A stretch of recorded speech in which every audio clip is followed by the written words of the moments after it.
আগামী 12ই ফেব্রুয়ারি ত্রয়োদশ জাতীয় সংসদ নির্বাচন। এই নির্বাচনে আপনি যদি ভোটার হয়ে ভোট কেন্দ্রে যান, আপনার সামনে দুটো ব্যালট থাকবে। একটি সংসদ সদস্য নির্বাচন করার ব্যালট, যেখানে আপনি ভোট দিয়ে এমপি নির্বাচিত করবেন। আরেকটি ব্যালট হবে গণভোটের, যেখানে 4টি প্রশ্নের জবাবে আপনাকে হ্যাঁ কিংবা নাতে ভোট দিতে হবে। হ্যাঁ কিংবা নাতে ভোট দিলে কি কি হবে সেই নিয়েই করব আজকের এই আলোচনা। আপনি কি চান একই ব্যক্তি বারবার ক্ষমতার মস্তদে বসে স্বৈরাচার হয়ে ওঠার সম্ভাবনা চিরতরে বন্ধ হয়ে যাক? আচ্ছা, কেমন হবে যদি আপনার মৌলিক অধিকারের সংখ্যা বাড়ে?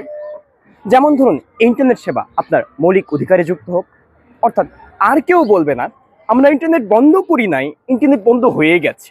আপনি কি চান সরকার ইচ্ছে করলেই সংবিধান পরিবর্তন করতে না পারুক এবং সংবিধানের গুরুত্বপূর্ণ পরিবর্তনের ক্ষেত্রে গণভোটের আয়োজন করা হোক, যেখানে রায় দিবেন আপনি সংবিধানে কি থাকবে কি থাকবে না? আচ্ছা, কেমন হয় যদি বাংলাদেশের সরকার দল আর বিরোধী দল মিলে একসাথে বসে ঠিক করে? কেমন হবে, কিভাবে হবে? দেশের তত্ত্বাবধায়ক সরকার, নির্বাচন কমিশন এবং কর্ম কমিশন।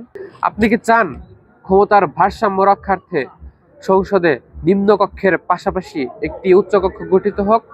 বাংলাদেশে বাংলা ভাষাভাষী মানুষের পাশাপাশি আরো তো অনেক জাতিগোষ্ঠীর ভাষা আছে।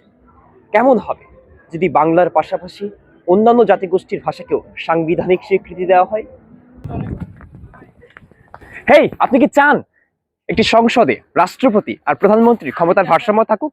আপনি কি চান কোনো দণ্ডপ্রাপ্ত আসামিকে রাষ্ট্রপতি তার ইচ্ছে মতো ক্ষমা করতে না পারুক? আচ্ছা, কেমন হবে যদি সংসদের ডেপুটি স্পিকার এবং গুরুত্বপূর্ণ সংসদীয় স্থায়ী কমিটির সভাপতি বিরোধী দল থেকে হয়? আপনি যদি এই সবকিছুর পাশাপাশি যদি চান রক্ত দিয়ে লেখা এই জুলাই সনদ বাস্তবায়ন হোক, তাহলে আপনি হ্যাঁতে ভোট দেবেন।